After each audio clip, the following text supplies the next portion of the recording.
Assalamualaikum warahmatullahi wabarakatuh. Halo, selamat pagi anak-anak kelas 11 Desain Grafika. Bagaimana kabarnya? Sehat selalu ya. Tetap semangat dalam lindungan Allah Subhanahu wa taala.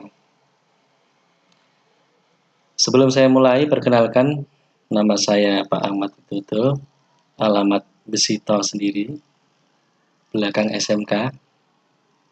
Jadi kalau ke SMK dekat, mungkin beberapa dari kalian sudah mengenal wajah saya, karena tahun sebelumnya saya adalah staf tata usaha di SMK Radul Umar Said, dan kebetulan pada tahun ini saya mengampu mata diklat produktif di kelas 11 Desain Grafika, yaitu mata diklat susun huruf komputer. Pada kesempatan ini saya tidak akan memberikan materi, saya lebih menekankan pada penjelasan pembelajaran jarak jauh, karena masa pandemi ini semakin meningkat persentase, dan kebetulan kota Kudus sendiri merupakan zona merah, jadi semakin waspada buat kalian yang bepergian. Kalau tidak ada kepentingan, mending di rumah saja, atau kalau bepergian harus mematuhi protokol kesehatan, minimal memakai masker, sering cuci tangan, pakai hand sanitizer dan sebagainya. Untuk pembelajaran jarak jauh pada semester ini ada beberapa hal yang perlu diketahui. Yang pertama adalah metode pembelajarannya. Di sini kita akan combine dengan mata diklat yang serumpun. Maksudnya serumpun adalah mata diklat produktif. Jadi susun huruf komputer karena mata diklat produktif akan combine atau menjadi satu penyampaiannya, bukan menjadi satu pelajarannya, tapi menjadi satu penyampaiannya dengan mata diklat atau guru-guru produktif di desain grafika. Yang pertama, untuk materi, penyampaian materi akan menggunakan Microsoft Teams. Tentunya kalian sudah mengenal ya apa itu aplikasi Microsoft Teams. Nanti materinya akan saya upload di folder kelas masing-masing di saluran tugas. Jadi di situ di saluran tugas akan saya upload materi, bisa video, bisa teks atau link dan sebagainya. Untuk tugas dan penilaian, yang pertama ada penilaian pengetahuan dan penilaian praktikum. Karena di sini kita tidak bisa bertatap muka secara langsung dan tidak bisa praktek secara langsung, maka untuk yang pertama pengetahuan penilaian teori juga menggunakan Microsoft Teams. Yang kedua praktikum, nanti praktik sederhana. Misalnya nanti kalian akan membuat video pendek mengenai cara mengetik dengan benar, video singkat saja. Atau yang kedua, membuat konsep desain poster secara manual atau dengan kertas. Selanjutnya mengenai KKM, minimal 75.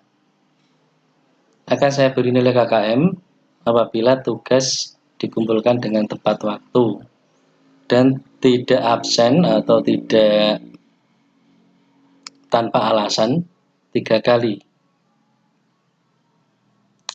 Selanjutnya adalah kreatif. Jadi kalian tuh harus berusaha untuk kreatif. Nah, di sini mengenai konsep berpikir kreatif, sebenarnya kreatif itu bisa dilatih ya. Jangan berpikiran kalau cuma orang-orang tertentu yang bisa kreatif. Jadi kalian bisa membangun mindset atau pola berpikir kalian untuk kreatif. Yang pertama, kamu harus menemukan masalah.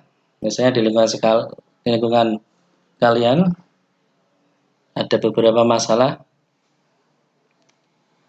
yang harus dipecahkan. Yang kedua, mencari ide untuk memecahkan masalah. Karena ada masalah, bagaimana masalah itu dipecahkan. Yang ketiga, kita harus care atau kita harus mengerti dengan keinginan orang lain.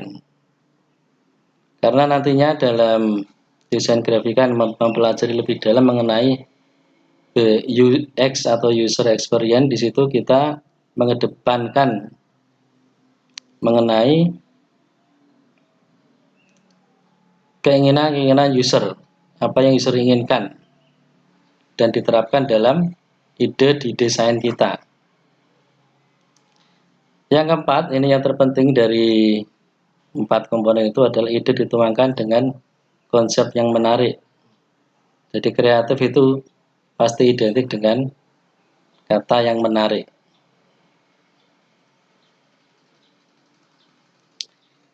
Di sini materi ada beberapa yang saya sampaikan karena masa pandemi ini.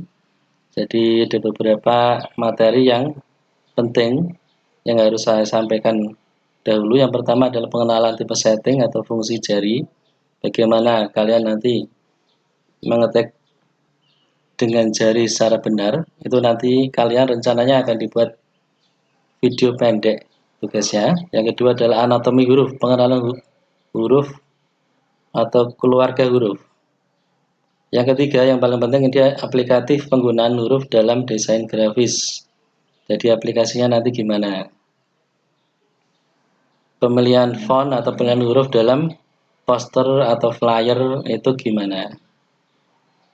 Yang keempat, ini kalau masa pandeminya agak lama, nanti pendalaman materi yang ada di program tahunan atau yang ada di kompetensi dasar.